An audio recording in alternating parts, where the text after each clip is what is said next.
Gente, vamos lá. Eu mandei para Boa noite vocês, a todos. eu mandei para vocês aquele material que eu tinha mandado anteriormente, só trabalhei ele melhor um pouquinho, né, sobre livre-arbítrio. Eu queria ver se alguém daquela leitura, porque eu cito lá as questões que estão no Livro dos Espíritos todas, né? Então eu queria ver se alguém quer discutir alguma coisa daquilo, levantar, e se tem já a resposta para aquela pergunta que eu fiz, né? Eu centralizei tudo na última questão, que é essa aqui, olha. Deixa eu só, a Silvia entrando. Isto posto, a pergunta que se coloca é: até que ponto uma pessoa nessas circunstâncias, tá? Nessas circunstâncias de enfermidade, de disfunção hormonal ou de desafio extremo, né? Tensão extrema, goza da plenitude do seu livre-arbítrio e até que ponto esses fatores condicionantes devem ser considerados ao analisar esse tema? Eu queria ouvir vocês, nós temos os primeiros 20 minutos para isso.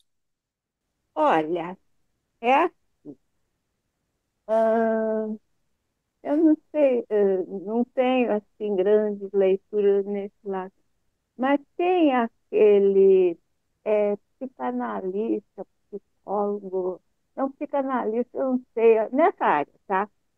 Que ele ficou no campo de concentração, o Ah, relato dele, o livro dele, né? é E o. Como é o ele nome dele? tinha Ajuda aí, gente. uso do livre-arbítrio, assim, é, de posição interior. Ele sempre dava um jeitinho, né?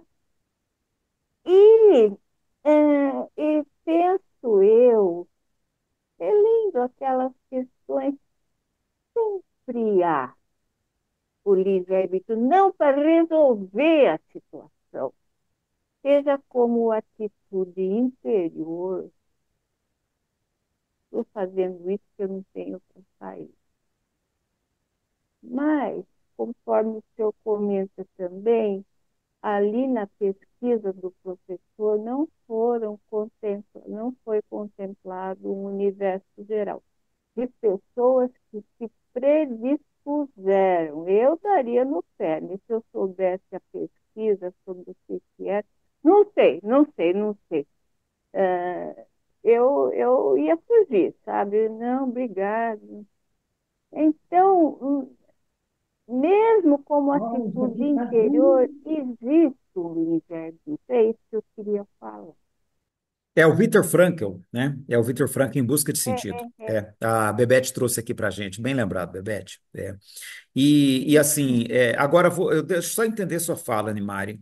Quando você diz assim que mesmo na situação mais difícil existe livre-arbítrio, você quer dizer que a pessoa tem pleno livre-arbítrio, ou você acha que esse livre-arbítrio pode, assim, existe alguma margem de livre-arbítrio? Como é que você?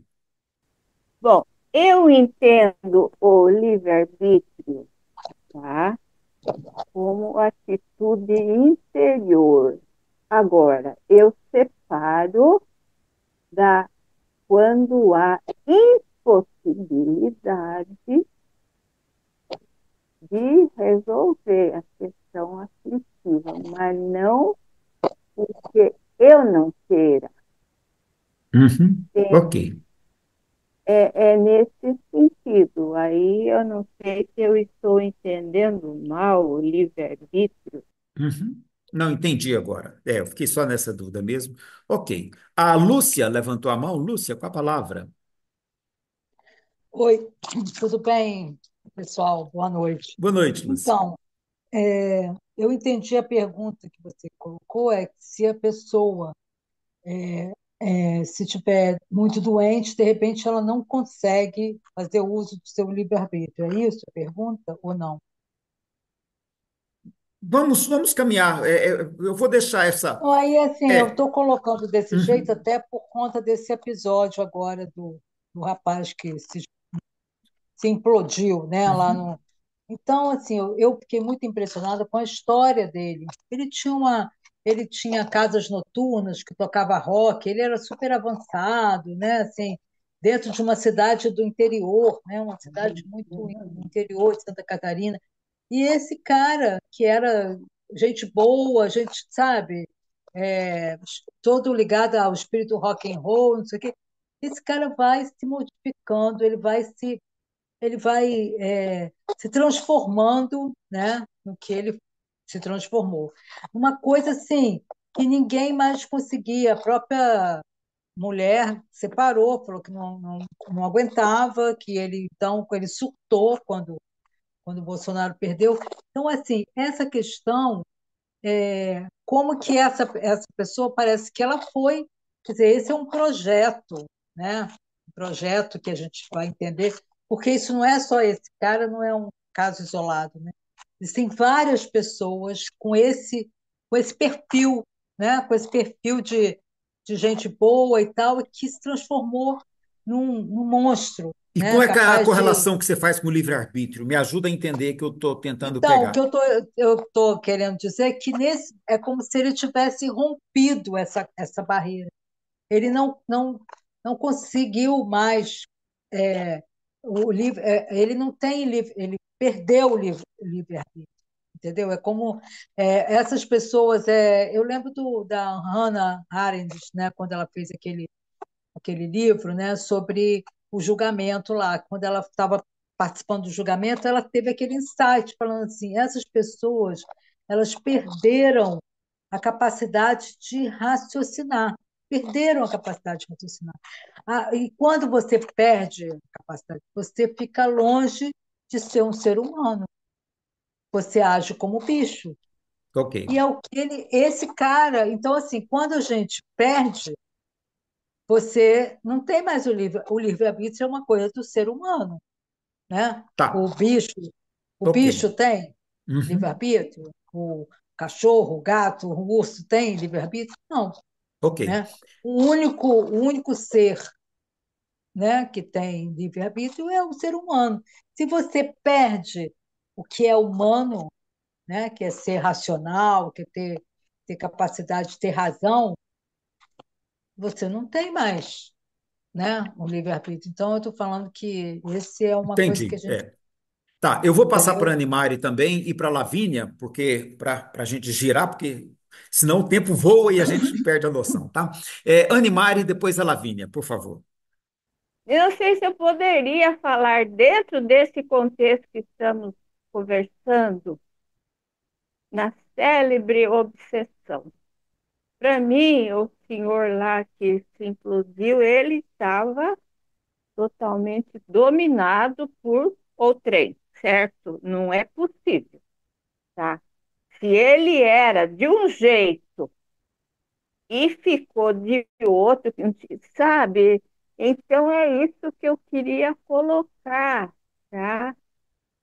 Aí nem sei como é que se coloca o livre-arbítrio, porque ele não estava conseguindo pensar, né? Não estava, ele estava assim, sabe? É isso, obrigada. Obrigado, Animari. Lavínia.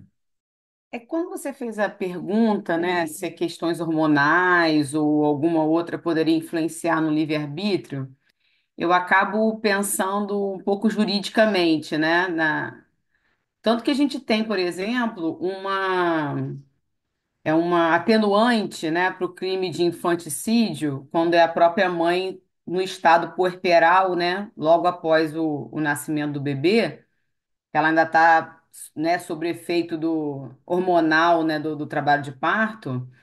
É como se ela tivesse esse livre-arbítrio um tanto quanto anuviado, né? Então, isso, por exemplo, uma atenuante, né? O crime de infanticídio. Quando um leigo ouvindo assim, a própria mãe matou o filho, você pensaria até numa pena maior, né? Que seria uma agravante. E, na verdade, isso é uma atenuante por conta desse estado hormonal que ela está nesse momento.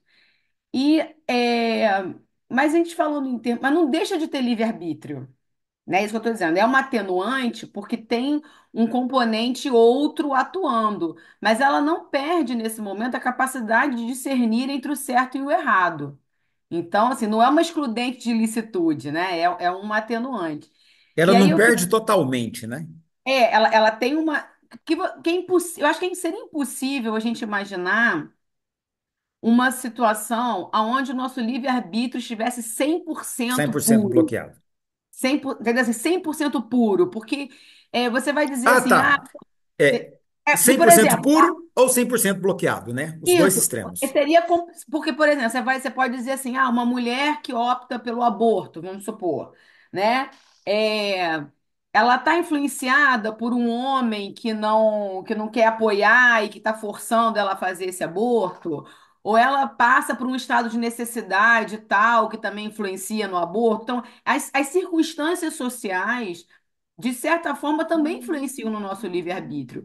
A gente pode dizer que em determinadas condições eu não agiria dessa forma, né? Então, assim, então, livre-arbítrio purinho, purinho, eu acho muito difícil da gente ter. Ok. Então, o relevante é a gente perceber se mesmo dentro dessas condições adversas ou não que tiver submetido, se a gente já consegue ter o discernimento entre o certo e o errado, né? Ainda há alguma margem de livre-arbítrio, né? De livre-arbítrio. Ok.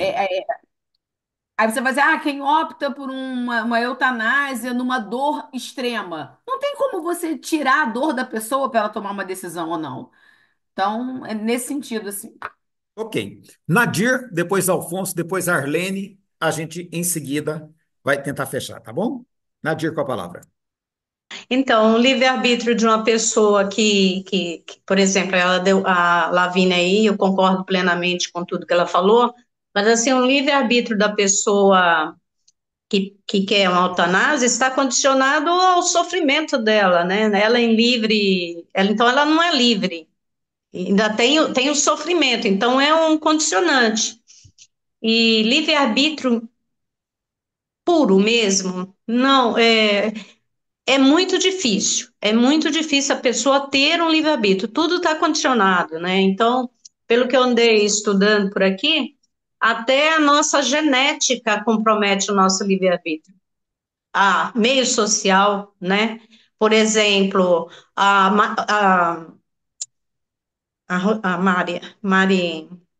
Dona Mari, ela deu o exemplo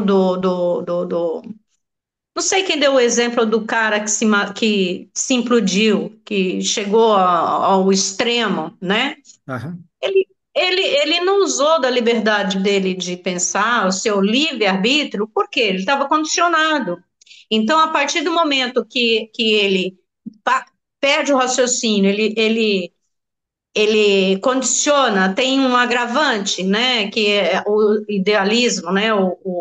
A ideologia, essa ideologia perversa, né, assassina que está tomando conta, ou seja, ele foi inspirado, ele mudou totalmente o jeito dele, né, se é isso. Então, veio de fora, né, ele não usou o livre-arbítrio dele mesmo. Então, a gente está condicionado, Ok. a nossa liberdade está condicionada, né. Você quer Acho que chamar a atenção que livre-arbítrio há esses condicionantes que não podem ser excluídos em nenhuma hipótese. Ok.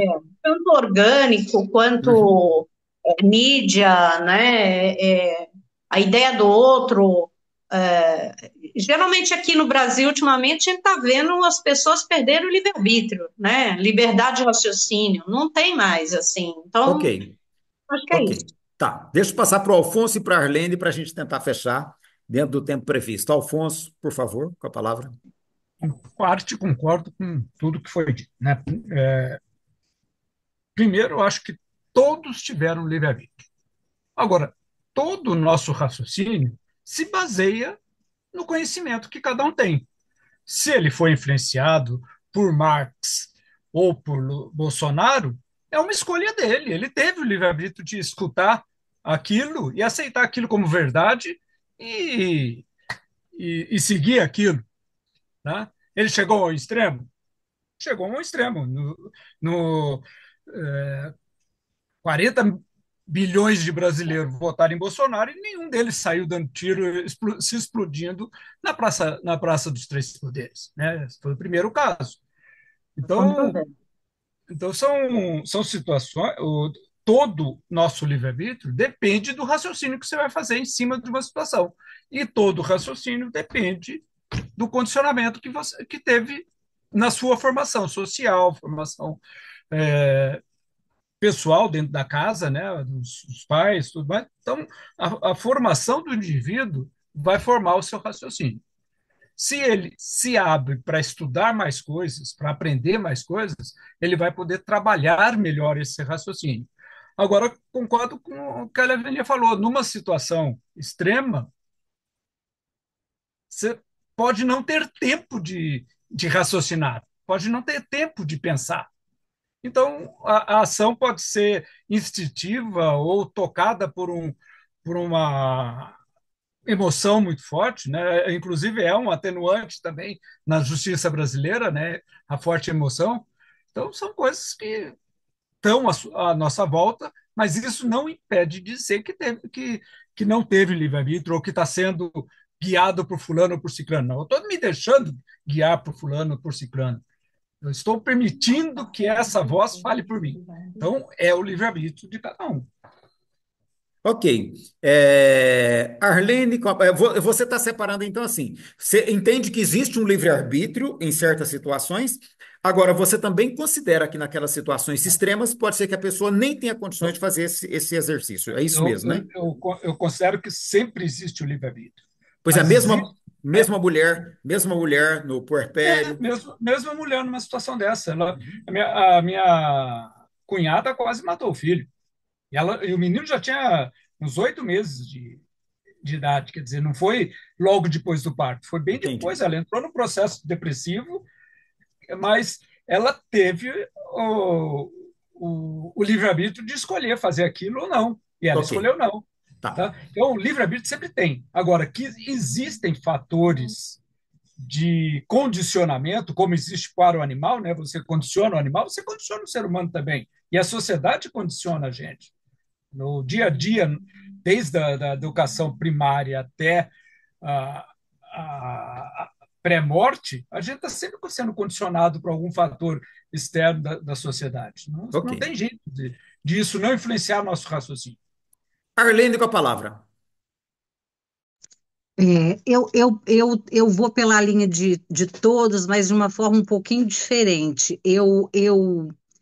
Eu acredito nesse livre-arbítrio que a Lavínia falou, ou seja, o livre-arbítrio, para mim, ele precisa ser o tempo todo relativizado, né? Como todos falaram, são inúmeros os fatores, né, que promovem as nossas crenças, as nossas ideias, os nossos conhecimentos, as nossas responsabilidades, a nossa consciência, né? E eu penso que escolha e vontade tem que ser relativizado. Eu não acredito nessa escolha e vontade. É lógico que eu acredito sim, né? Eu escolho, eu tenho uma vontade, eu escolho e eu sou responsável pela minha ação. Só que ainda assim, isso tudo está mediado, porque nós estamos mergulhados nisso tudo que vocês falaram. Né? Enquanto mergulhados, né, em questões religiosas, em questões políticas, em questões econômicas, em questões do imaginário, de crença, de tudo isso, a gente acaba que nós somos, de uma certa forma, eu vou usar um termo aqui que não é, tá, gente? Mas eu acho que o Alfonso até usou um termo melhor.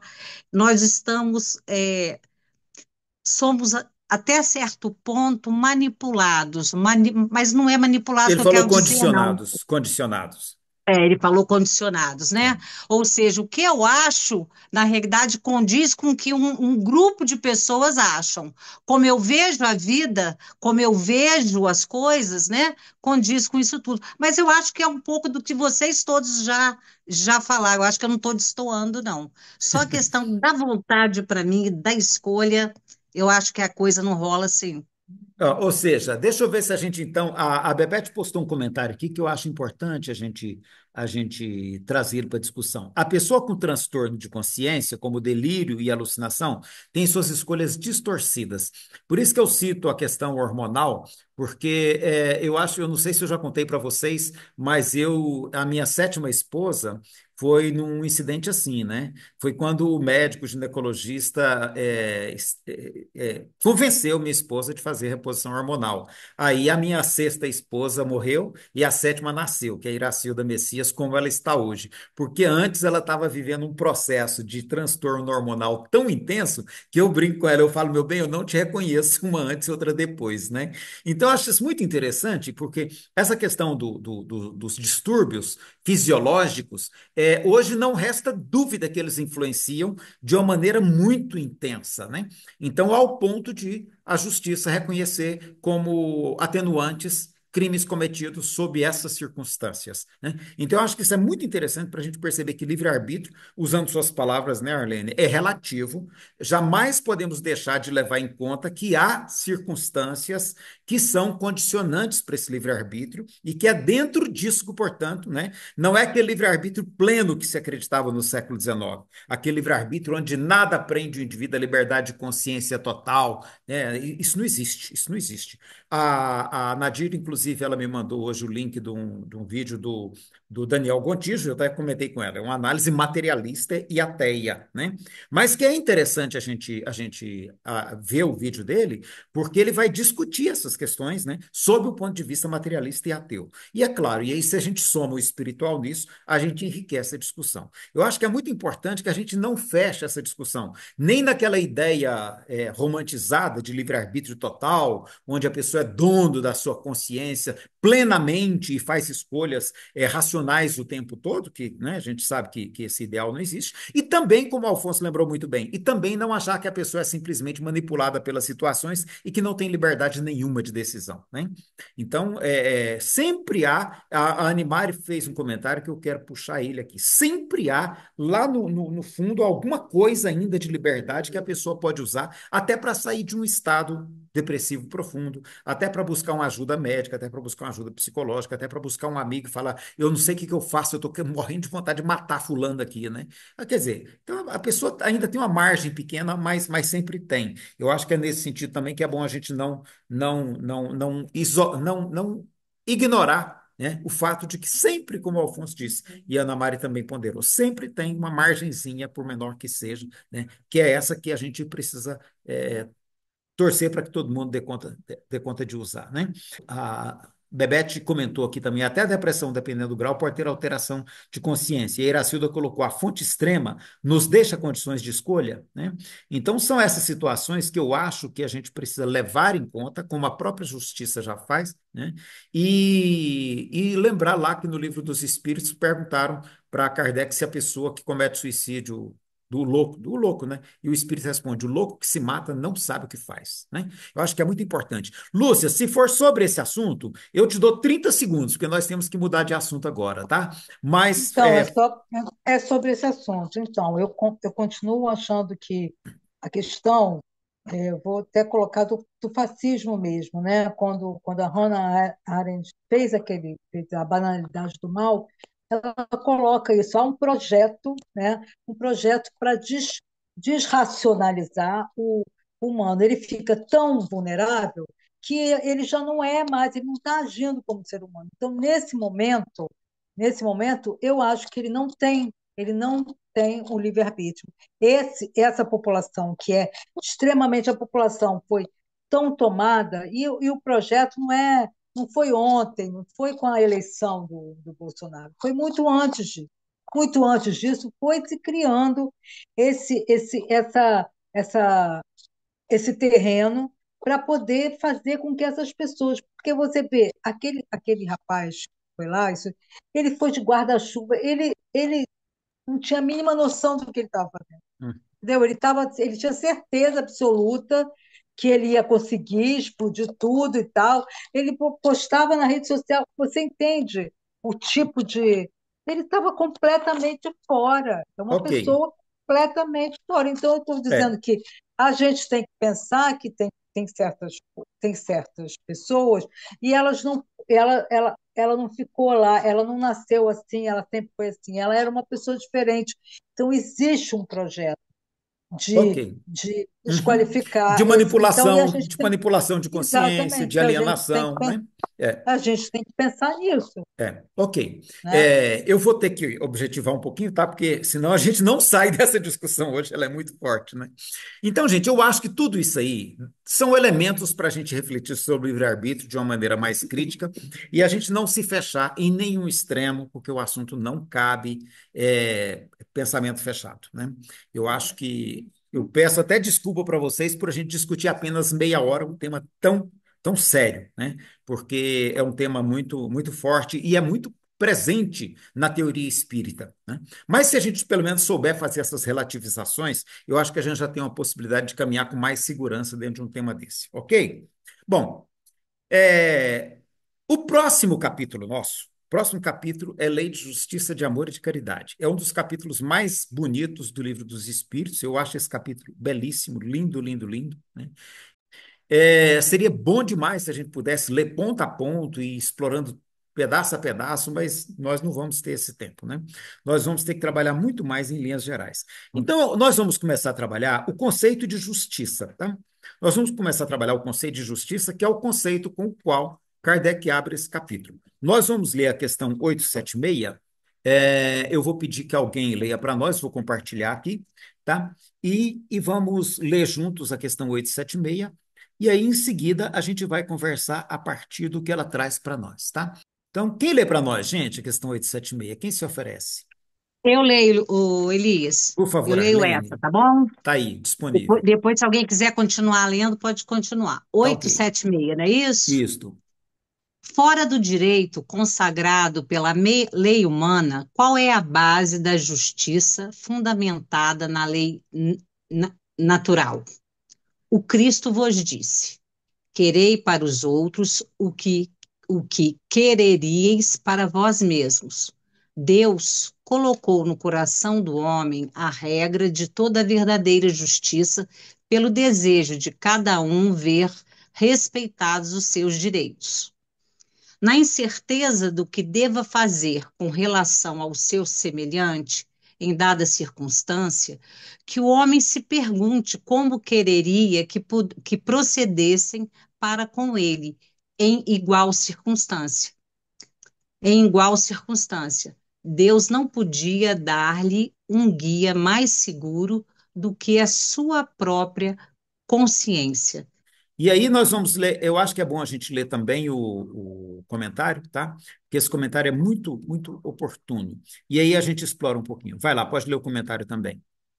O critério da verdadeira justiça está, com efeito, em querer-se para os outros o que se quereria para si mesmo, e não em querer-se para si o que se quereria para os outros, o que não é, em absoluto, a mesma coisa.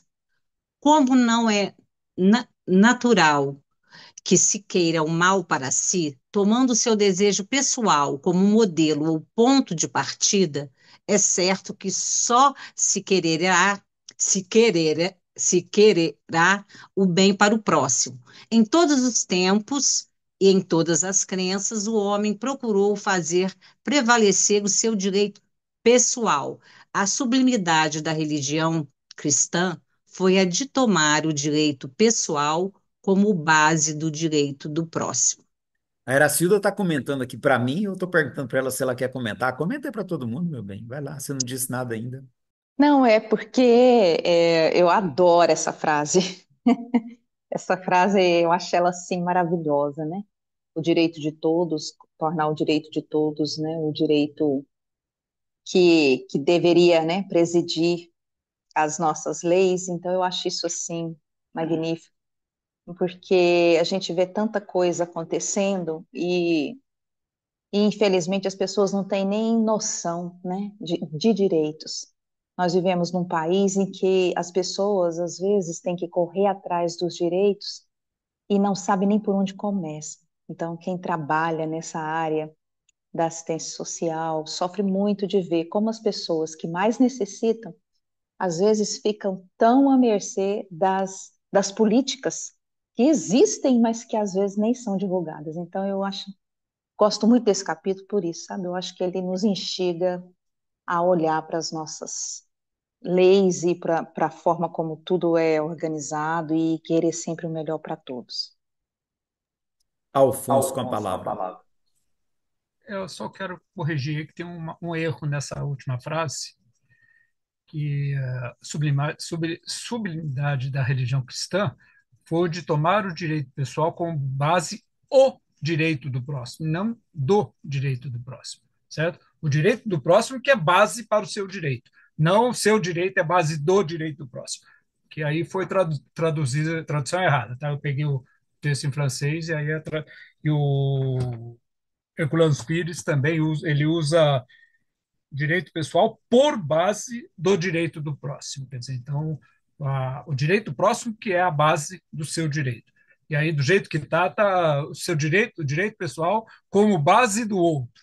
E ao Ah, contrário. mas não é não? Eu estou entendendo o contrário de você, Alfonso. Não, Então de vamos tomar ver. o direito pessoal como base Para o do. direito do próximo.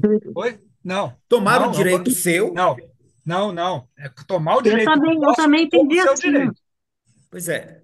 Eu acho que é Você dois, julga o hein, direito do Alfonso? próximo e toma esse como seu.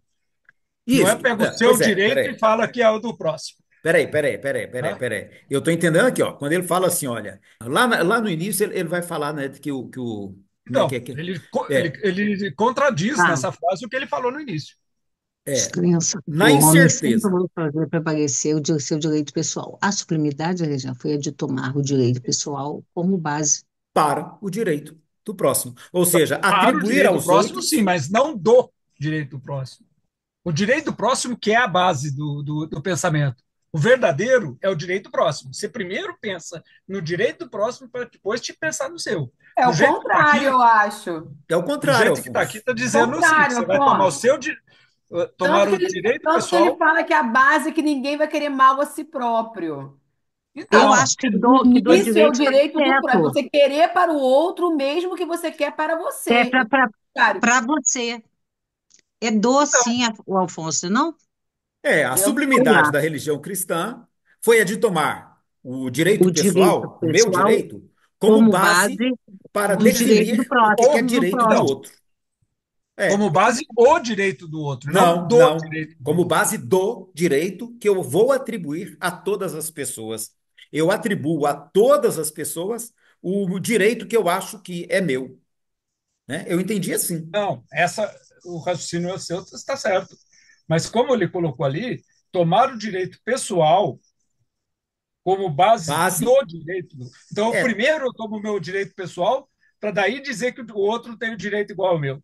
É o contrário. Eu tenho que pensar no direito do outro como sendo o direito real e tomar eu entendi. passa a ser o seu direito, o meu. Eu entendi o raciocínio que você fez, ele acaba sendo o mesmo resultado pela via contrária, né? Inversa, né? Acaba criando Pela via inverso. inversa, entendi. É. Mas assim, eu acho que é essa a ideia, então, né? Aham, não, Atribuir concordo. a todos os seres humanos o mesmo direito que eu atribuo a mim mesmo, né? É nesse sentido, não é isso? Uhum. Perfeito. Eu acho, e aí eu fecho com o Iracilda, sabe? Eu acho que isso aqui é maravilhoso. Tem um trecho no Livro dos Espíritos que está, eu não sei se a gente já passou por ele ou se está mais adiante, tá? Que ele fala assim, que é lá atrás que está, né? Do contato social. Ele vai falar assim, olha, que na medida em que a gente inverte a lógica e passa a pensar nos outros, né? Todo mundo começa a ser beneficiado pelo exemplo de cada um. E esse contato social começa a fazer com que todos percebam que podem pensar nos outros antes de pensar em si, porque ele percebe que todo mundo pensa nele, né? Eu acho isso fantástico, acho isso fabuloso. E aí, essa questão da justiça no Livro dos Espíritos, ela vai abrir uma discussão que é a questão do direito natural. Né? E essa discussão ela é importante. Eu vou só fazer uma pequena pincelada nesse ponto para a gente, em seguida, passar para o próximo ponto, porque não vai adiantar a gente tentar esgotar o assunto da filosofia do direito aqui. Eu acho que essa questão resume tudo, por isso eu escolhi ela, né?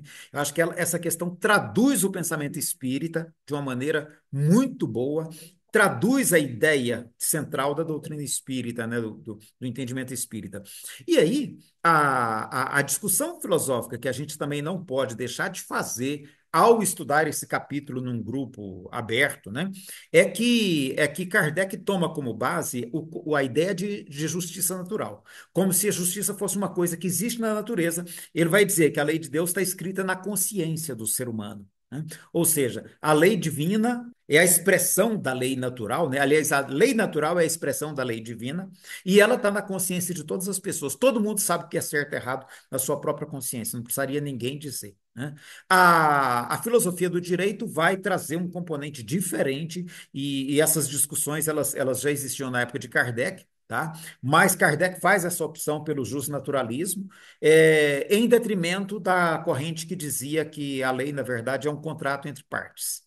A visão positivista do direito vai dizer que o que define a justiça e o direito são as leis estabelecidas pela sociedade, né? Elas vão dizer que não existe uma lei natural. Eles vão discordar dessa ideia de que existe uma lei inscrita na consciência dos homens e vai dizer que toda legislação ela é fruto de acordos, né? É resultado de um contrato social. Então, você vai ter uma corrente contratualista e você vai ter uma corrente platônica, justnaturalista, que vai dizer, não, mas existe uma lei natural que pode ser espelho para que os homens construam suas leis. Aí vai entrar o direito à vida, vai entrar o direito à propriedade, e aí cada cultura vai dizer de qual direito que ele considera, né? Então, por isso que os contratualistas ou positivistas, eles vão dizer que não há uma lei absoluta de caráter natural ou divino, né? Por quê? Porque as pessoas têm entendimentos diferentes, inclusive a respeito do que é natural.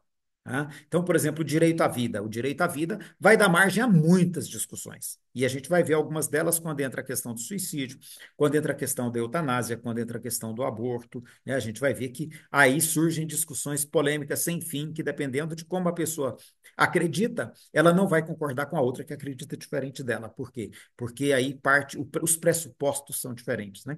Então, eu acho que é importante a gente saber que existem essas duas correntes, tá?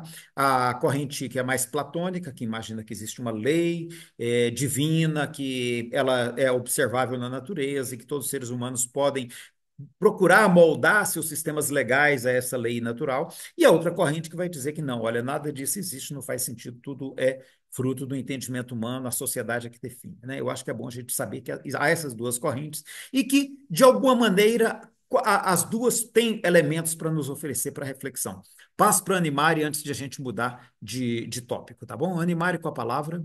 Lendo aí o texto de hoje do Livro dos Espíritos, eu tive uma reflexão. Essa história de justiça estar no nosso interior, fiquei pensando, de repente, nunca tinha me passado isso. Os espíritos que responderam essa questão desse jeito, eles tomaram por base o seu interior, como eles estão agora.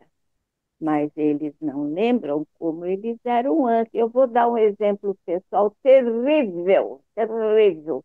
Quando eu era mais novinha, quando eu não gostava de uma pessoa, gente, não, eu não fazia, mas eu falava, se fizesse injustiça, eu achava maravilhoso. Não, pode, sabe? E depois, com a conscientização, é que eu comecei a ver as coisas diferentemente. Então, por causa disso que eu estou pensando, será que os outros são que nem eu, não é? E essa lei de justiça do nosso interior, ela é variável, ela vale quando é a meu favor, e as respostas dos espíritos, né, não seriam porque no momento o seu interior já está assim, mas como era, né? Era isso que eu queria falar. Ok, obrigado, Animari. É dispensar, né? As pessoas mudam, né? E aí, eu até pus aqui uma questão para provocação, para a gente pensar um pouquinho, porque quando se fala em direito, em justiça, né, a questão 880 ela vai dizer para nós, deixa eu compartilhar aqui que facilita, né? A questão 880 ela vai dizer para nós que o primeiro direito, né, o direito básico, né, de todos os direitos naturais do homem é o direito à vida, é o de viver. Tá?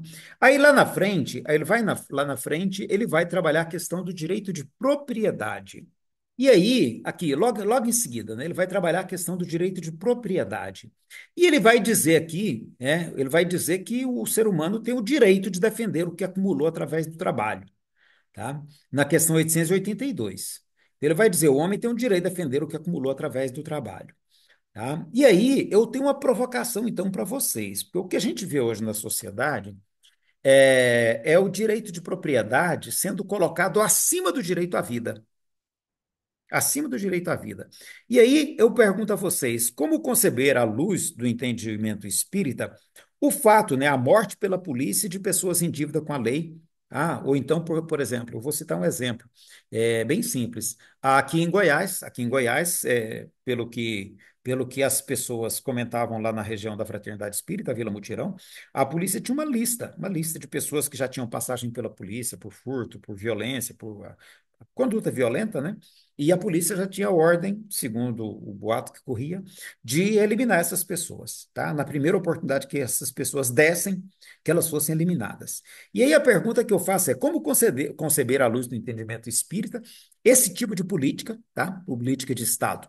É justificável a morte pela polícia nessas circunstâncias, pelo fato de a pessoa ser quanto mais assaltante, quanto mais uma pessoa que está habituada a fazer agressões contra a propriedade, roubar a casa dos outros, etc. Como é que a gente pode compreender essas políticas que, inclusive, têm pautado a polícia no Brasil inteiro, né? Elas foram, de certo modo, foram estimuladas a fazer isso em todos os estados. Alguns aceitaram e outros não. Como é que vocês compreendem isso? Por favor, rapidinho para a gente poder não perder o próximo tópico. O que vocês têm a dizer sobre isso? Eu só acho que nessa questão está dizendo que ele tem o direito de defender, mas não diz como. Hum, Né? Então, assim, você até tem o direito de defender a sua propriedade. Duas coisas. Primeiro, diz que é a propriedade legitimamente adquirida.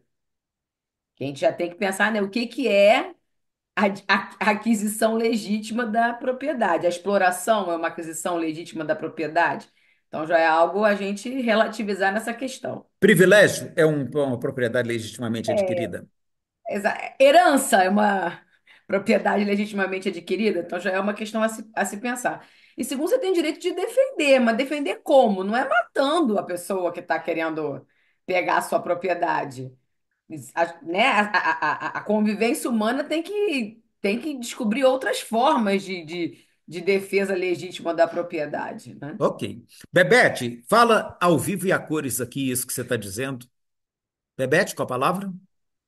Oi, Elias, o que que eu estou dizendo, meu bem? Aí você escreveu aqui, olha. Vai lá, por favor. Eu escrevi que essa prática é extermínio, né? Que ninguém tem o direito de julgar, condenar e penalizar ninguém só porque se sabe disso ou daquilo. Senão já tinha exterminado metade do mundo. Isso é pena de morte, né, Bebete? Isso é pena de É morte pena aplicada de sem morte. processo legal. Exatamente, a Sem gente o não devido pode processo legal. concordar É, de forma nenhuma. né? E a outra coisa que eu acho muito séria também é confundir justiça com vingança, né? Uhum. É. E E eu eu me lembro, Elias, quando eu trabalhava no posto de saúde, muita gente me procurava para pedir indicação de gente que fazia regressão de vidas passadas. E eu dizia sempre, não, eu não faço, também não era espírita na época. Eu não faço, mas eu tinha curiosidade de saber por que que a pessoa queria essa prática.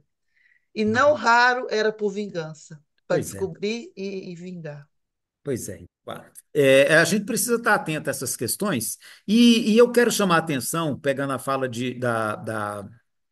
da Lavínia aí, a respeito de propriedade, para uma questão do Livro dos Espíritos aqui, olha, eu vou até subir ela um pouquinho, porque para mim essa questão aqui ela é importantíssima. O direito de viver dá ao homem o direito de acumular o de que viver, né? Acumular bens para repousar quando não puder mais trabalhar. E aí a resposta é sim, mas ele deve fazê-lo em família, como a abelha, através de um trabalho honesto, e não acumular como um egoísta. Até alguns animais lhe dão o exemplo de previdência.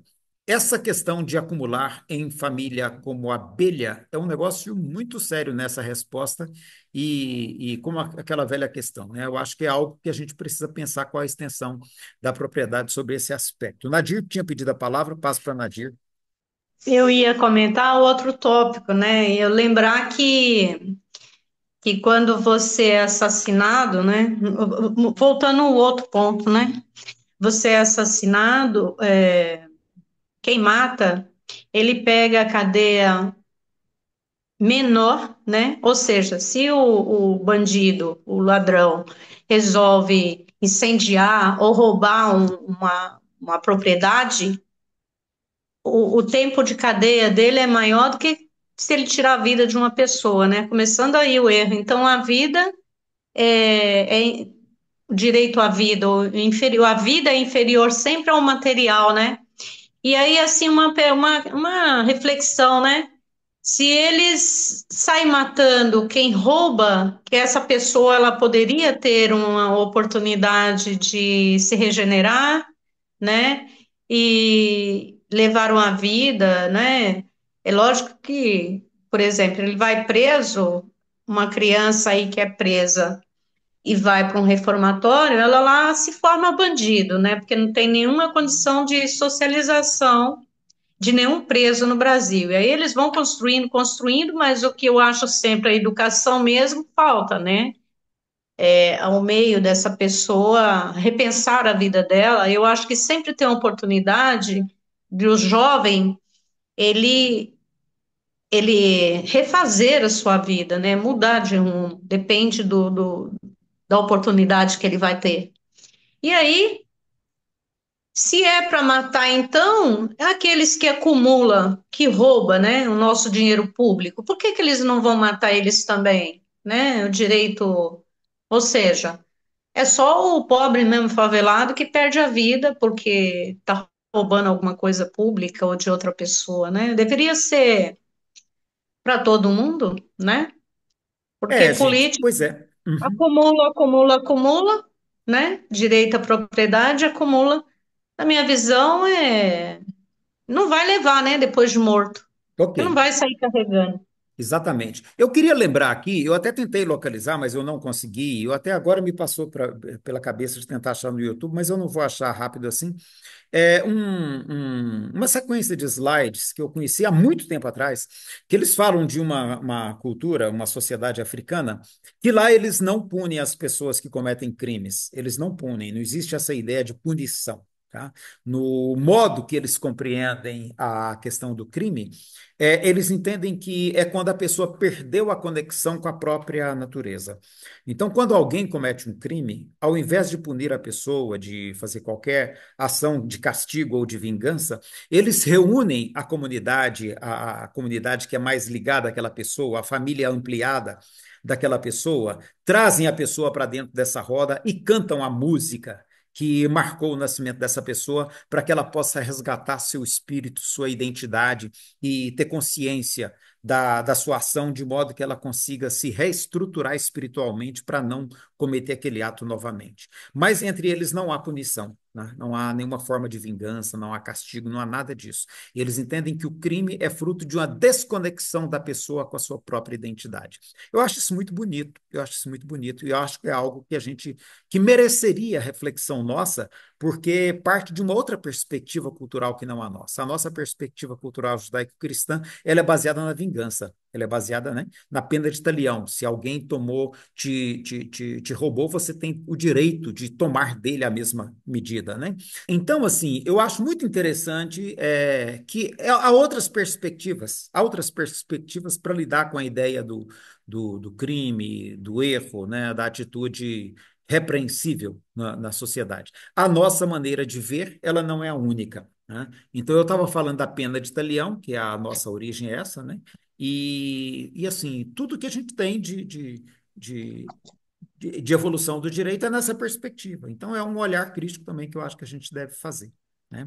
Alguém quer comentar alguma Luiz, se eu coisa não me engano, antes de a gente partir eu para a acho que caridade e amor do próximo? Hã? isso que você falou aí é uma tribo, eu acho que é Mabemba, Acho que é isso. Mapemba, o nome da. Eu já li É sobre lindo, essa, lindo, que é lindo, né? interessante É, que ele não só coloca uma música, ele coloca, cada pessoa vai falar das coisas positivas da daquela pessoa. pessoa. É E outra ela vai, perspectiva. aquilo vai trazendo uma memória afetiva e tal, e ele, no final, ele pede desculpa, né? E se regenera, né? Na Uhum, realidade, é uma maneira de exatamente. regenerar. Arlene com a palavra. Eu queria falar sobre a questão que você colocou aqui, a 881. Eu fiquei pensando aqui, né, que ele traz, sim, mas ele deve fazê-lo, né, em relação a acumular, né? Ele deve fazê-lo em família como abelha, através de um trabalho honesto e não acumular como egoísta. Eu penso que o Kardec, Kardec e colaboradores, pode ter usado essas figuras de linguagem aqui para mostrar a questão da sociedade, ou seja, o homem em sociedade, eu penso que ele pode estar, não só quando não puder mais trabalhar, mas ele está colocando a propriedade, né, como uma questão é, equânime, ou seja, todos têm direito ao trabalho, todos devem ser donos ou compartilhar, mas não uns donos, outros não, porque daí seria uma atitude egoísta, né? Então eu fico pensando que ele coloca aqui a questão da honestidade como a questão da ética, né? A questão da ética e da moral. E nós sabemos que não é ético e não é moral o que a gente vive. Nós sabemos que não é, né? Ou seja, como que as pessoas podem viver na miséria, uns com muito, outros sem nada, absolutamente nada, né? Então eu penso que o Kardec ele pode ter chamado a nossa atenção como a sociedade das abelhas, né? São organizadas, são distributivas de funções e tudo mais, né?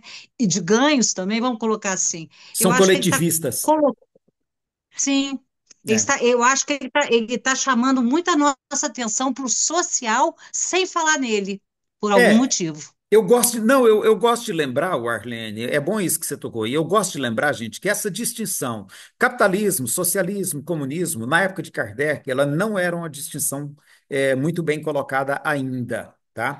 A gente tinha tido a publicação do livro do Saint-Simon na virada do século, a gente tinha um pouquinho mais a proposta do Fourier com os falancérios, né? A gente tinha a experiência do Owen, logo em seguida, 1824, a experiência do Owen em Neulanark. Então, assim, mas isso não estava. A palavra capitalismo, para a gente ter ideia, a palavra capitalismo nem existia do ponto de vista de uso corrente. Né? Então, vocês vão ver a obra de Kardec inteirinha não fala em capitalismo. Tá? Por quê? Porque ela não era uma palavra de uso corrente. Ela vai aparecer em 1870, ela vai ser vulgarizada em 1870 com a publicação do Capital do Karl Marx, que ainda assim ele fala muito mais em capital, que capitalismo, né, em capitalista do que em capitalismo. Né? Mas o Karl Marx vai dar uma estrutura de sistema para o capitalismo. E aí ele vai fazer essa análise e essa palavra vai se tornar corrente. Em 1870, Kardec já havia falecido. Então, a palavra, a gente vai ver que na palavra egoísmo, em muitas situações da obra kardeciana, a palavra egoísmo, ela está associando ao modo de organização do sistema capitalista, né? Então, essa análise não existia na época de Kardec, tão bem colocada quanto ela se apresenta hoje. Então, hoje, para a gente é fácil fazer distinção, pensar em termos de sistema capitalista, uma proposta socialista, sistema comunal, hoje é fácil fazer essa distinção. Mas ela, na época de Kardec, ela não existia estruturada como ela está hoje, né? Então, a gente vai ver que em vários momentos ele exalta a comuna como é que é o nome lá? Königsberg, né? Que era uma pequena comuna no norte da França, que tudo era em sistema comunal, e lá não existia crime, não existia violência, não existia nada. Né? A gente vai ver que muito disso ele vai comentar, e ao mesmo tempo ele é crítico das propostas socialistas e comunistas, porque ele acha elas utópicas, ele acha que a comunidade não está preparada para elas. A gente vai ver que há algumas contradições quando, por exemplo, ao mesmo tempo que ele fala a propriedade deve ser construída coletivamente, como a abelha, em outros momentos menos ele também acha que a propriedade herdada é um direito também, né? Então, assim, são elementos que naquela época eles não estavam tão bem colocados quanto hoje, e que eu acho que não dá para a gente cobrar de Kardec uma análise sociológica ou de sistema econômico, como seria possível fazer hoje, né? Não existiam elementos para isso. Animário com a palavra e em seguida a gente tenta fechar esse tópico para passar para a lei para caridade e amor do próximo. Animário, pois não. Ó, eu estive vendo as questões referentes à propriedade. Me caiu o seguinte pensamento: acumular para viver, quando não, né, não puder mais trabalhar. Agora, a nossa aposentadoria, Hum, ela é, no meu ponto de vista, uma propriedade. Desculpa, eu hum. trabalhei a vida toda para, na velhice, eu ter com que viver. E como é que o homem chega no fim da vida, me confisca uma parte dela? Não só estou falando isso, não precisa responder não, tá? Não tem noção do que está fazendo. Vocês estão entendendo, gente? Não é uma propriedade material, mas é uma propriedade. É um Eu direito, trabalhei né, a o vida Animário? É toda. um direito, né? É um direito. É o direito que está sendo vilipendiado a cada dia, e agora, de novo, tem mais uma proposta de mexer na aposentadoria de todo É, mundo que é, trabalhou a é. vida inteira para que ela não receba reajuste como recebem os salários de quem está trabalhando. Exatamente. Então, assim, Tá. olha, é uma É só agressão, é isso. uma Obrigado, violência. tá, gente? É, Obrigado. é uma agressão e uma violência. Então, não tem como a gente não ver isso. Muito bem lembrado. Bom, gente, e você lembrou de uma outra questão que está muito bem colocada aí aliás, está no próximo tópico que nós não, Bebete, não vou nem levantar essa questão, viu, Bebete? Porque ela é mais complicada ainda, né? Porque o que a gente vê é o sistema previdenciário sendo abocanhado pelos que detêm mais força e mais poder de influência. Está sendo abocanhado por essas pessoas em detrimento da grande maioria que ajudou a construir os recursos que sustentam esse sistema ainda hoje, né? Então vamos lá. O próximo tópico nosso, para a gente encerrar esse capítulo, é caridade e amor do próximo. Eu vou pedir para vocês para a gente ler juntos, né? A gente ler juntos a questão 886 até a questão 888, porque eu acho que elas são questões muito boas e elas vão nortear a nossa discussão. Essas questões, eu passei a minha vida com elas, né, usando essas questões, e eu acho que elas são muito oportunas. Vamos lá, deixa eu compartilhar aqui com vocês. E aí, continua lendo para nós, Arlene, por gentileza, já que hoje você começou, vamos caminhar até o final.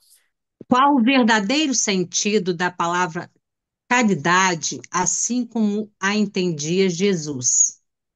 Benevolência para com todos, indulgência para as imperfeições dos outros e perdão das ofensas.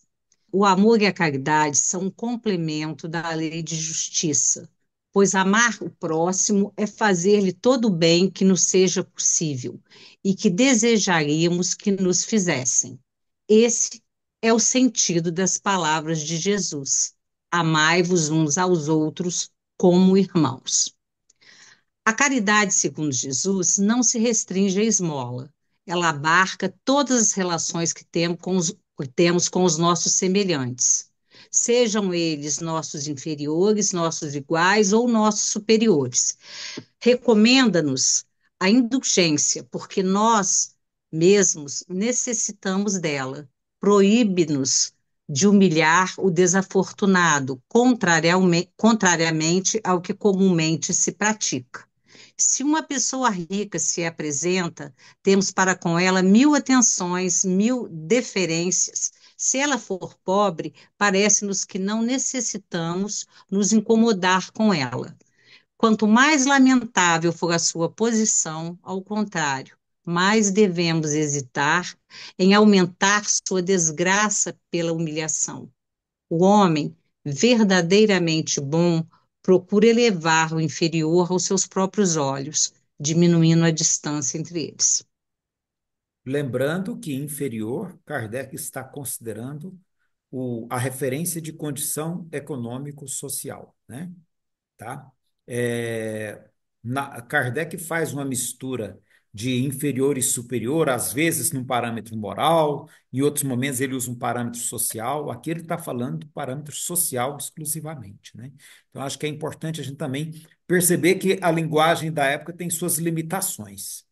E aqui, nesse caso, ele está falando disso, né? Porque senão a gente já vai criticar o uso da palavra inferior aqui, né? Então, só para a gente superar isso aí.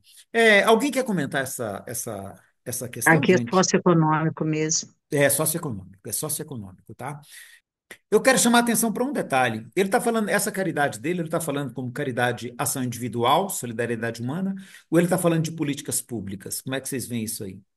Eu penso que é ação individual, porque naquela época não tinha essa consciência toda, né, de De política políticas pública. públicas, né? Mas hoje a gente tem que entender nesse sentido, né, Elias? Uhum. E Então, eu digo chamo a mais atenção. assim, Eu chamo a atenção para esse lado, que é fundamental, se a gente quer compreender o pensamento kardeciano, a gente tem que situar ele no tempo histórico dele, senão a gente vai sim. distorcer, né? Ah, Mas eu amplio isso aí também para quando tem a falta da saúde mental, né?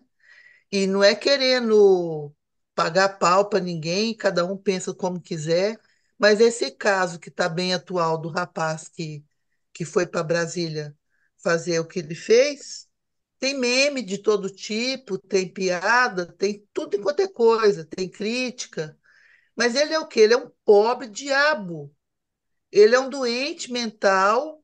E a gente está faltando com a caridade com ele cada vez que a gente ri do meme, cada vez que a gente faz exatamente.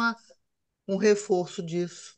Em Perdão. todos os tipos de dificuldade, de fraquezas, né, que a gente tem que dimensionar essa questão também para mim. Ok. Nós vamos ler 888. Quero ver, Lavínia, você quer falar antes da leitura? Você e Alfonso, ou já vai ter a ver com elas? Como Não, é? eu queria falar antes, se você puder voltar na questão lá, eu te agradeço. Então, volto sim, por favor. Aí você e Alfonso falam, em seguida a gente lê 888. É a 886, está aqui. Isso. É logo no começo aqui do comentário de Kardec. Eu confesso que eu tenho uma dificuldade um pouco grande quando ele fala que assim, o amor e a caridade são o complemento da lei de justiça. Eu assim sempre tive a questão da justiça como um valor muito grande para mim, né? Não, não à toa eu enveredei no caminho profissional na área jurídica. E às vezes eu sinto que esse meu elevado senso de justiça me dificulta em relação à bondade. Por exemplo, eu tenho muita dificuldade de interpretar aquela parábola dos operários das últimas horas. Aquela parábola que Jesus não, né? O Senhor contrata a galera lá às 7 horas da manhã. E Pro... depois paga todo mundo igual. e aí oferece um dinheiro. Aí vai a galera de meio-dia, galera, e todo mundo ganha a mesma coisa. Eu tenho uma tremenda dificuldade de interpretação dessa parábola, porque eu acho injusto. Eu acho injusto o cara que trabalhou o dia inteiro. Aí eu já escutei assim, mas ele foi justo com quem trabalhou o dia inteiro e ele foi bom com quem trabalhou só uma hora. Eu falo, mas não é justo ser justo com uns e ser bom com outros. Ou é justo com todo mundo, ou é bom com todo mundo. Então, eu confesso que eu tenho dificuldade em conciliar esses dois conceitos. O É, conceito de amor e caridade e de justiça. deixa É, eu então fazer uma pontezinha aqui, até porque, né, para a gente ver se a gente consegue. Eu estou entendendo que aqui Kardec está falando de justiça social. Será que eu estou interpretando errado? Era um conceito que também não existia no tempo dele, tá? Justiça social. Está falando, olha, o amor e a caridade são indispensáveis quando você fala em justiça. Porque não tem como você ser justo se você também não for amoroso e caridoso. E aí, ô, Lavínia, eu gosto muito daquela parábola também por outro motivo. Eu acho a lógica dela espetacular. Ele vai dizer assim: olha, não interessa o mérito que você tenha, o que interessa é a sua necessidade. Você tem necessidade semelhante à do outro. Então, você deve ser atendido na sua necessidade, independente se você pôde ou não contribuir, né? Kardec vai usar uma expressão que eu acho muito interessante. Eles não foram trabalhar, não foi porque eles não quiseram, é porque eles não tiveram oportunidade. Aquela parábola é a negação da meritocracia. Ela é a negação da meritocracia. Ela vai dizer que cada ser humano tem direitos que são inerentes à sua condição humana e não ao quanto ele tenha feito para para ser contemplado com esse direito, né? Eu acho isso fantástico naquela parábola, sabe? Agora, eu concordo com você. Pelo olhar de justiça que a gente tem, que é baseado na ideia de meritocracia, ela é uma afronta, né? Ela é uma afronta a quem chegou de manhã, né? E Agora, aí, pelo olhar da misericórdia, da solidariedade, da preocupação humana, ela já enaltece ao extremo, né? O você olhar no outro pela necessidade do outro e falar, mas senhor, ele também precisa, né? Olha, ele também é ser humano como eu, a família dele tem necessidades como a minha, por que que ele não pode receber o mesmo tanto que eu, né? Então, eu acho aquela parábola linda, eu acho ela magnífica. Vamos passar a palavra para os demais? O Alfonso tinha pedido antes de todos. Alfonso, você tem prioridade. Em seguida, Nadir, Lúcia Gato e João Márcio, que bom que você vai falar, João Márcio, porque ele não tinha falado até agora. Vai lá, Alfonso, você tem Ah, como prioridade. você pediu para falar depois da 888, eu deixei para lá. Mas já que você me deu a palavra, Ah, eu acho essa definição de caridade maravilhosa. Essa definição de caridade que ela pensa nos outros, em todas as situações. Eu acho isso espetacular. E quanto à parábola do Trabalhadores da Última Hora, tem outra coisa, que o combinado, o que é combinado não é caro. Então ele combinou pagar um, pagou um, não foi combinado isso, então ele pagou aquilo que foi combinado. Também tem isso, e eu acho que isso tem a ver com o conceito de Agostinho em relação à salvação, que você é uhum. salvo pela misericórdia divina. Então, você faz a sua parte, que a misericórdia divina cuida de ti. Aham, perfeito. Ok. Vocês querem falar antes da leitura, o Nadir, Lúcia e João Márcio? Ou lemos a 888 e vocês já exploram tudo junto? O meu é rapidinho. Ah, Eu por só favor. ia falar que, assim, eu acho que Kardec não tinha, né, as ciências sociais na época dele, mas a obra dele, eu vejo, é muito social. Não só ele, como se a vida de Jesus também, tudo aquilo que a gente conhece, ele era um socialista, né, da época, né, não é a luta dele, como ele falava, né? Sempre pensando no social. Eu não acho que seja só individual, não. Eu acho o Kardec super socialista. Pode ser que Uhum. eu esteja enganada, mas eu acredito muito nisso. Só não. Marx veio depois, né? Não aquele.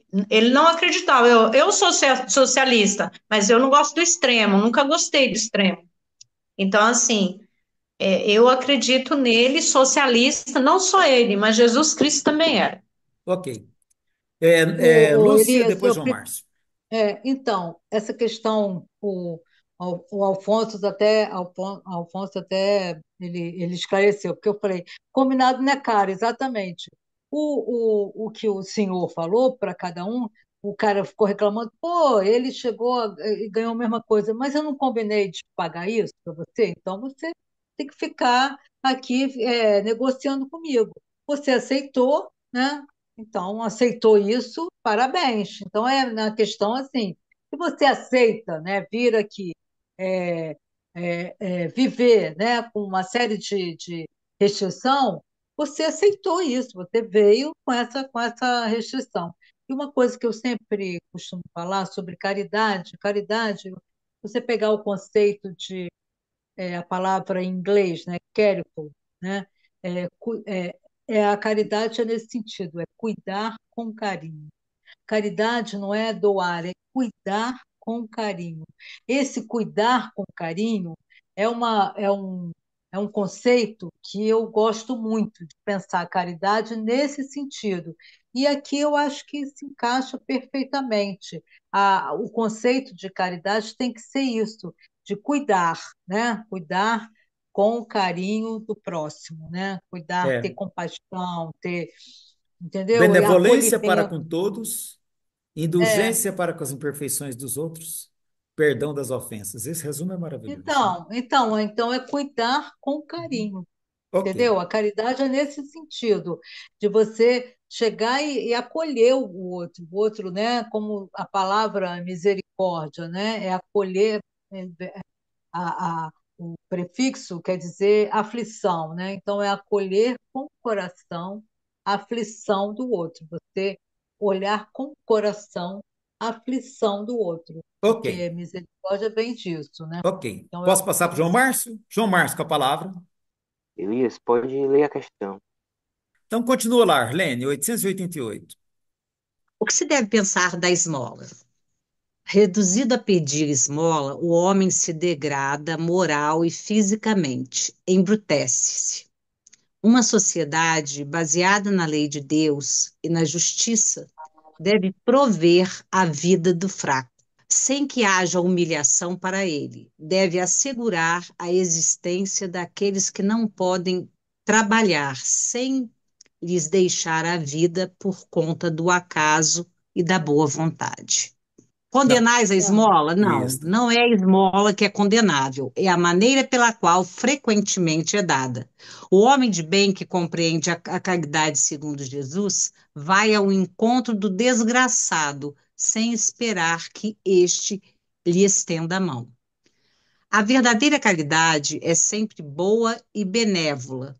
Ela está tanto na forma quanto no fato de praticá-la. Um serviço prestado com delicadeza tem duplo valor. Se o for com altivez, a necessidade pode fazer com que seja aceito, mas o coração não se comove. Lembrai-vos também de que a ostentação retira, aos olhos de Deus, o mérito do benefício. Jesus disse que vossa mão esquerda ignore o que dá a vossa mão direita. Ele vos ensina desta forma a não macular a caridade com orgulho. É preciso distinguir a esmola propriamente dita da beneficência. O mais necessitado nem sempre é o que pede. O temor de uma humilhação detém o verdadeiro pobre, que frequentemente sofre sem se queixar.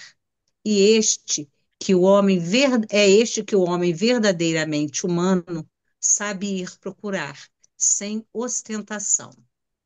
Amai-vos uns aos outros, eis toda a lei. Lei divina através da qual Deus governa os mundos. O amor é a lei de atração para os seres vivos e organizados. A atração é a lei de amor para a matéria inorgânica. Nunca vos esqueçais de que o espírito, sejam quais forem seu grau de adiantamento e sua situação, como reencarnado ou errante, está sempre colocado entre um superior que o guia e o aperfeiçoa, e o inferior com relação ao qual ele tem estes mesmos deveres a cumprir.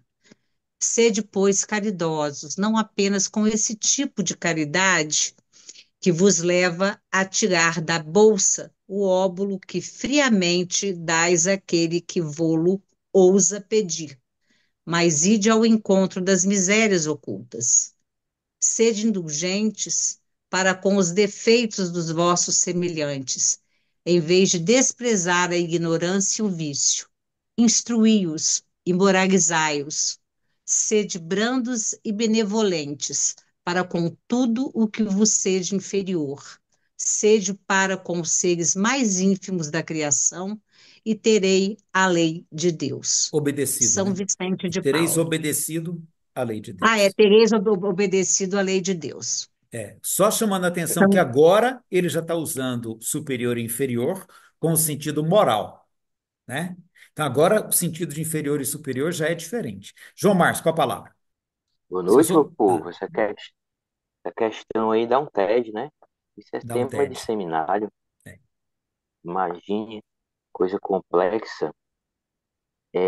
A maior caridade se faz com a doutrina é a sua divulgação. Mas muitos acham que divulgar a doutrina é fazer grupos de estudo como esse aqui, e não é. Dar palestra, escrever livro, trabalho científico. A maior divulgação que se faz da doutrina é pelo seu exemplo de vida. Quando uma mulher diz assim: eu casei com um marido espírita porque com ele eu casaria 10 vezes se fosse preciso, porque é diferente. Eu moro ao lado de um vizinho espírita e que bom ter como vizinho um espírita, porque ele é diferente. Na minha empresa eu gosto de trabalhar no meu setor com um colega espírita, porque é diferente. E aí isso traz a pessoa para a doutrina. Meu Deus, que doutrina é essa que transforma a pessoa? O texto final dessa noite, abordando sobre caridade, eu quero concluir com uma historinha que está nessas cartas traduzidas do Acol. Kardec escreveu a punho. Um homem escreveu uma carta para ele dizendo: Ora, senhor Kardec, eu quero muito conhecer o senhor pessoalmente. Comecei a ler suas obras, estou encantado, estou transformado, e essa doutrina é maravilhosa. Assim que puder, eu vou marcar o encontro, eu quero conhecer, quero ajudar também financeiramente no trabalho que o senhor exerce, lançamento da revista, dos livros, a biblioteca, a sede, o que o senhor precisar. O Kardec recebe aquela carta com muito carinho e ele responde assim: Fiquei muito feliz em receber sua carta, senhor Fulano, e com certeza também será um prazer para mim conhecê-lo. Antes, quero dizer uma coisa. Com todo respeito, me permita tocar nesse assunto. Eu encontrei seu filho passando fome e sede nas calçadas de Paris. Eu levei-o para um local seguro, dei banho nele, fiz a barba, dei um pouco de comida, ajudei a dormir tranquilamente e ele conseguiu dormir um pouco. Depois me falou o que ocorreu. Brigou com o senhor, disse palavras, desaforos que acabam ofendendo as palavras duras de um filho que agride um pai e o senhor expulsou de casa. Meu amigo, venha pegar seu filho. Apesar de tudo, ele é um bom rapaz.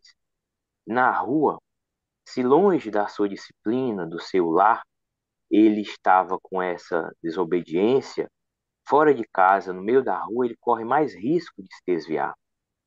Não diga nada a ele que eu falei com você. Ele é um bom rapaz, errou, está arrependido. Eu reconheço que o senhor deve estar se sentindo desonrado, desrespeitado pelas palavras que ele disse, mas releve, releve. Você é pai e você sabe como a adolescência é uma época difícil. E sobre o nosso encontro, com certeza será um prazer a gente encontrá-lo para falar sobre espiritismo, doutrina e esperança para uma sociedade melhor. Allan Kardec. É isso. Presente. Essa carta eu não tinha visto, não, João Marcos. Para mim, ela é surpresa. Depois, se você puder me mandar, eu sei que você tem um PDF dela aí, eu vou ficar muito agradecido, viu? Muito, muito boa, muito boa. Sim, inclusive com a possibilidade da imagem, que talvez você tenha salvo também, se você tiver salvo, mas pela carta eu acho o restante. Pois é, gente, olha que interessante, né? Eu quero então agora, para a gente encerrar, só puxar a questão aqui da diferença entre caridade individual e políticas públicas. Deixa eu ver o que eu tinha anotado aqui para a gente poder conversar essa questão. Então, assim, olha, como é que a gente pode pensar, então?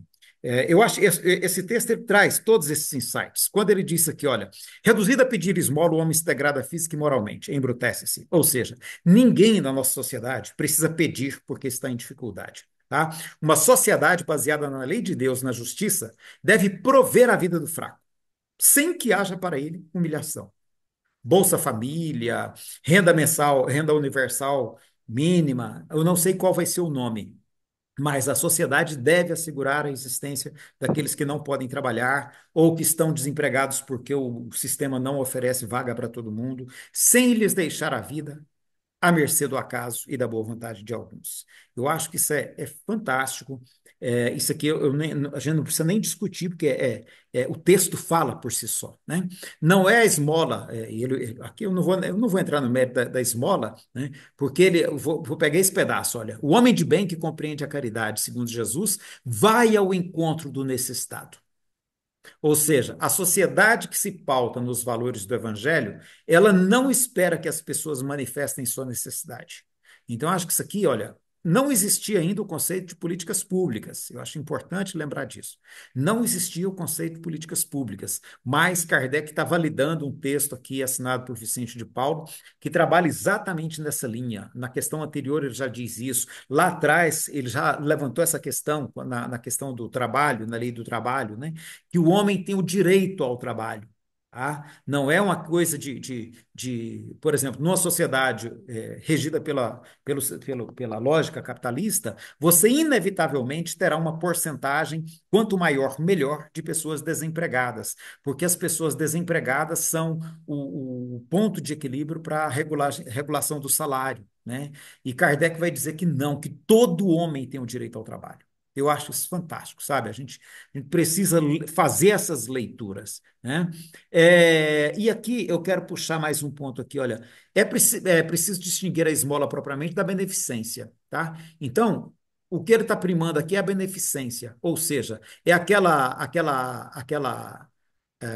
ação que a sociedade toma pelo respeito para com o próximo, né? Voltando àquela discussão inicial do direito lá, que atribui o direito do outro, atribui direito a ele como a gente gostaria que a gente tivesse, né? E aí ele vai colocar tudo isso associado na questão do amor. Eu acho isso muito importante.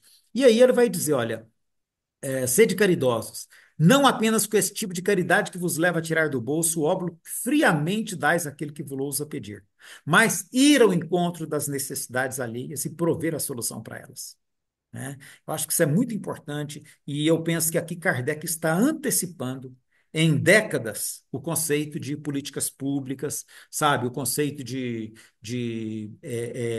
ele antecipa o conceito de aposentadoria quando ele fala da necessidade de garantir o direito dos idosos que não podem mais trabalhar.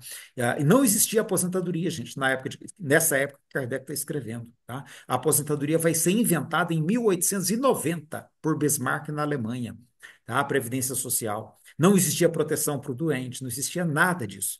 E Kardec está falando que a sociedade que se baseia no amor ao próximo, ela vai cuidar dessas pessoas, né, oferecendo toda a proteção necessária. E aí, Lavínia, aí voltamos à parábola do trabalhador da última hora, né? Independente da contribuição que a pessoa tenha feito, aí entra a política do SUS hoje. O SUS é referência no mundo inteiro por isso, porque o SUS ele trabalha na perspectiva da parábola dos trabalhadores da última hora. Ele trabalha na perspectiva não meritocrática, mas na perspectiva do direito. Todo ser humano tem direito à garantia de saúde, à proteção integral. Ah, ele vai trabalhar na perspectiva de que, e aí vem a LOAS agora, de 92 para cá, que também inaugura esse direito. Todo e qualquer ser humano, se ele está impossibilitado de trabalho, ele tem direito a um benefício de prestação continuada. E aí volto na Ana Mari que falou assim, por que querem agora agredir o direito dos aposentados? Então, sim, são pontos que a gente tem que estar muito atentos. O João Márcio, a gente estava discutindo hoje mais cedo a questão da ideologia, né? E é a ideologia que move o mundo, gente, é a ideologia que move o mundo. Então, você tem correntes de pensamento que puxam para uma direção ou para outra, e aí são várias correntes, né? Não vou resumir a duas, embora no terreno da política elas estejam muito posicionadas hoje como direita e esquerda, né? Hoje até centro questiona se existe, mas assim, você vai ter sempre uma corrente ideológica puxando o, a sociedade para uma determinada direção e vai ter correntes ideológicas puxando para outra direção. E nesse momento eu chamo a atenção que a gente tem que estar atento, porque certos elementos que estão em discussão no bojo dessas discussões no universo da política, elas estão respondidas pelo Espiritismo. O Espiritismo tem uma posição a respeito delas, né? O Espiritismo não é neutro, como alguém disse assim, o Espiritismo é neutro. O Espiritismo não tem uma posição a respeito de questões ideológicas. Tem sim, né? Nessas questões aqui, o Espiritismo é muito claro. O direito do outro tem que ser a base de toda a legislação. A garantia, a proteção às necessidades alheias, né? O direito dos mais frágeis, o direito do idoso, tudo isso são elementos que a doutrina espírita está muito bem definida e muito bem posicionada, desde Allan Kardec, nem é preciso buscar texto moderno. Eu acho importante a gente pegar isso aí, sabe? Para a gente não achar que para o Espiritismo tanto faz. Eu acho que não, sabe? A gente, enquanto espírita, nós temos um compromisso com esse conjunto de ideias. Aí eu vou usar assim, ó, com essa corrente ideológica, né, que defende o direito do mais frágil. Isso aí é um. Então, não interessa quem está defendendo, a gente tem esse compromisso. Eu acho muito importante a gente pensar na caridade nessa perspectiva aberta, sabe? E não apenas na esmola que a gente dá no sinaleiro, não apenas em comprar a balinha do menino que está vendendo na rua, mas pensar numa sociedade voltada para a proteção de todos os seres humanos, e não apenas para uma meia dúzia, como a gente tem hoje, né? Então, assim, eu queria terminar com isso aí, porque o nosso tempo já esgotou. Se alguém tiver alguma coisa que queira comentar assim, em segundos, eu abro para quem quiser dizer uma palavrinha só para a gente poder encerrar. Por favor. Só concordo contigo que realmente Kardec antecipou muito que foi estudado no 50 anos depois, a questão social. Ele traz